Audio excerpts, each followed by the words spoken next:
What is up, YouTube? And welcome back to Yu-Gi-Oh! House. Guys, I think I have perfected my branded build. Not only is this a 40 card deck, it also has some of the coolest lore in all of Yu-Gi-Oh! Let's go ahead and jump right in. But before we do, make sure you like, comment, and subscribe. Let's go. To start off, I have finally cut Fallen of Albaz to 2. In the current metagame, it's not the best to actually have this card in hand. You really want to use this as a combo piece and dump it directly from the deck. I still play my singular copy of Tri-Brigade Mercourier. This is an excellent hand trap that works similarly to Herald of the Orange Light, except it doesn't destroy, and you don't have to have another card in hand.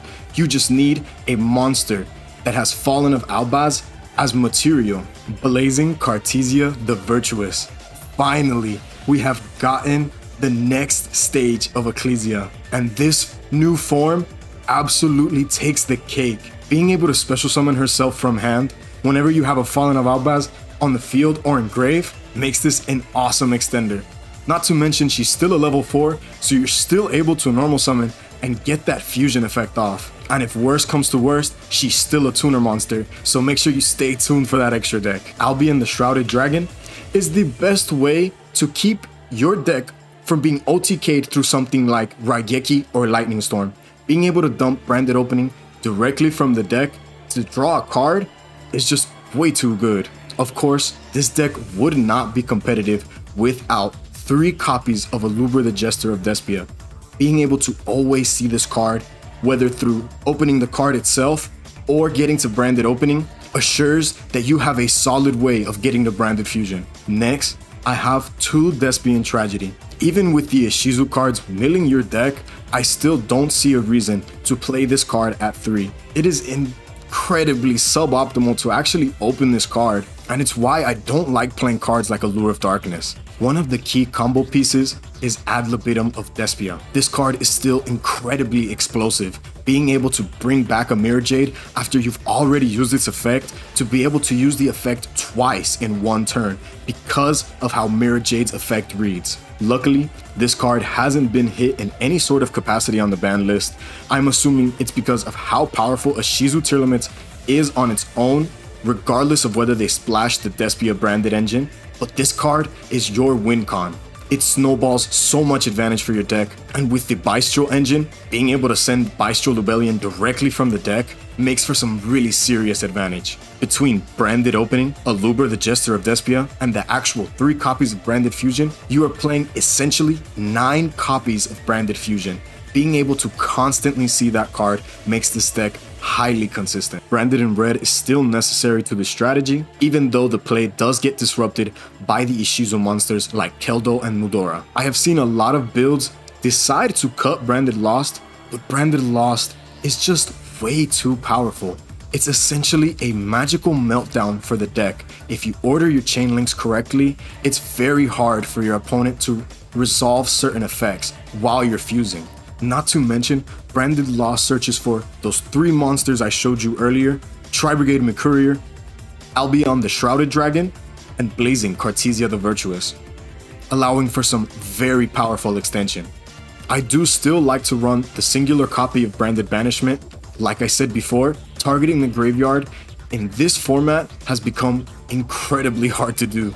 However, if Ishizu Tier Limits has not milled Keldo or Mudora, then Branded Banishment is one of the best answers to their field. I like to max out on the Bystro Lubellion because it's a free hand neutral to get you into a Bystro card, and while your opponent controls a monster, is more powerful than DD Crow itself. Not to mention, with a lot of people deciding to run Necro Valley, this card doesn't have an effect to special summon itself, it's a summoning condition.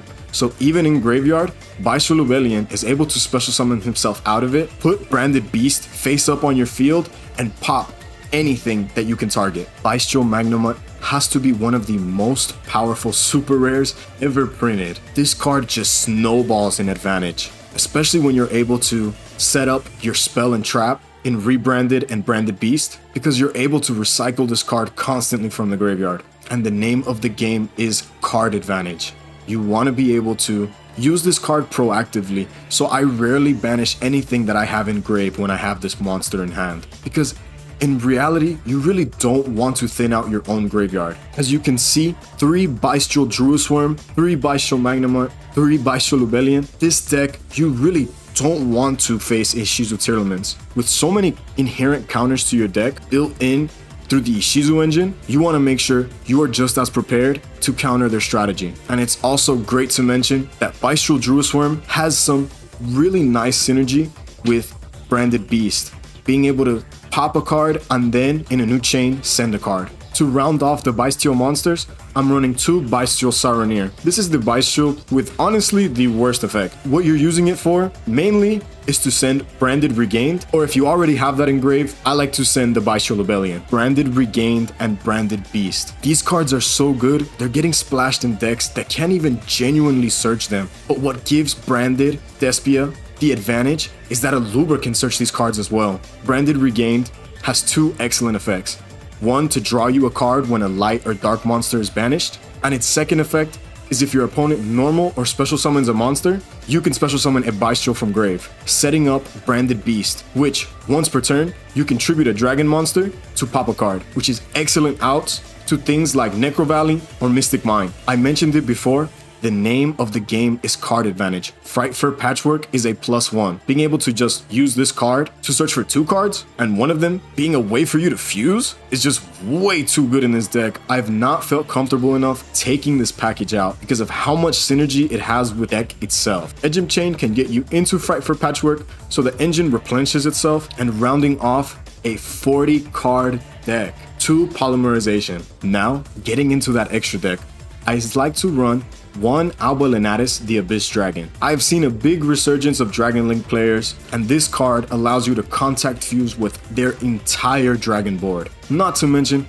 it has a great graveyard effect where you can search for any fusion spell card, and it's what I prefer to send off Mirror Jade during my opponent's turn. I run 2 Albion the Branded Dragon, with your targets being the Bestial Lubellion or even Blazing Cartesia herself. And of course, Albion has one of the better graveyard effects where it can set any branded spell or trap directly from your deck. I'm still running 2 Lubellion the Searing Dragon.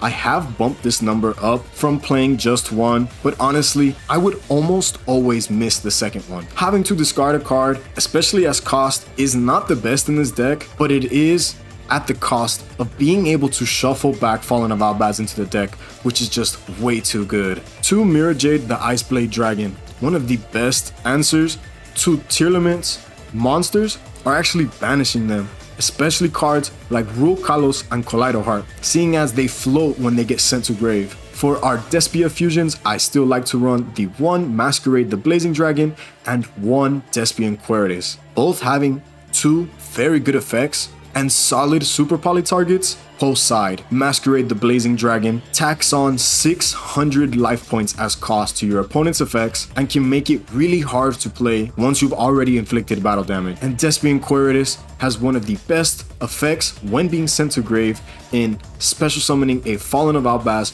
or even in a Luber from deck, not to mention its relevant effect to lower the attack of monsters that aren't level 8 or higher fusion monsters to help you crack some boards. But unfortunately, it is a bit more situational in the Tearlament Ishizu matchup. I like to run Garura, Wings of Resonant Life, because it is a very solid super poly target and is probably the best super poly target when you're facing against Sprite. And let's be real, who doesn't like to draw cards? Predaplant Dragostapelia is just way too free in this deck. Being able to use Mirror Jade itself and add Libitum to get into this card and then bring back the Mirror Jade helps you deal with a lot of rogue matchups that can't play past 2 banishes and the negate. Starving Venom Fusion Dragon is still necessary in the deck to out monsters that are unaffected by card effects but can still be destroyed by battle. A single copy of Guardian Chimera is really all you need for this deck. The second one is genuinely a win more card. Guardian Chimera has an explosive effect, being able to draw or pop cards depending on how many monsters you use from your hand and field. Hieratic Dragon, King of Atum, is the best rank 6 in this deck. I know what you're thinking, why not play Wallow? Why not play Beatrice? Well, you're going to have to genuinely overextend to put up a rank 6 on your opening turn. So that ruled Beatrice out. Now between Wallow and Atum, I did have a tough time deciding, but what really put Atum over the top was that I can special summon Fallen of Albaz directly from the deck. Seeing as the rank 6 play is for going second, this card will either, at worst, bait a negate or become a Mirror Jade, depending on what your opponent has on the field. Granted, this card isn't able to attack the same turn, but being able to put up a Mirror Jade without even having access to Branded Fusion is what solidified Atum in this deck for me. Last, and certainly not least, Baronne de Fleur. I love this card in this deck. Yes, you won't be able to activate Branded Fusion, but you're putting up a Omni Negate that can potentially special summon back Mirror Jade. And it's not like you won't be able to make this card twice. Blazing Cartesia floats, so Baronne de Fleur is so free in this deck.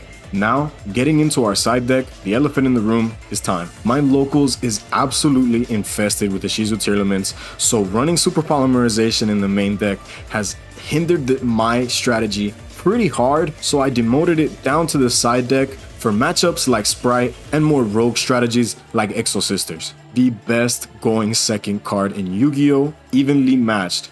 Man, argue with the wall, this is the going second card with the widest range. It hits just about every single deck that plays Yu-Gi-Oh! All at the cost of your battle phase. Since Artifact Scythe is still legal, and the branded expulsion play is getting curb stomped by Keldo and Mudora, Artifact Sanctum is one of the best ways to get Artifact Scythe out in this deck. And of course, rounding off our side deck, 2 Eradicator Epidemic Virus to pair just like Artifact Sanctum with Trap Trick. Eradicator Epidemic Virus absolutely wrecks any sort of runic strategy or anybody still holding on to the copium that set 5 decks are good. This has always been a very big fan favorite in the channel, so guys, expect a combo video coming out soon to show you how I put up some of the most insane boards available to the branded Despia strategy. I've been playing this deck since Dawn of Majesty and have loved sharing this with you guys, especially with how much the channel really seems to love the branded lore. Alright guys, don't forget to like, comment, and subscribe. Thank you so much for checking back in with Yu-Gi-Oh! House, and peace!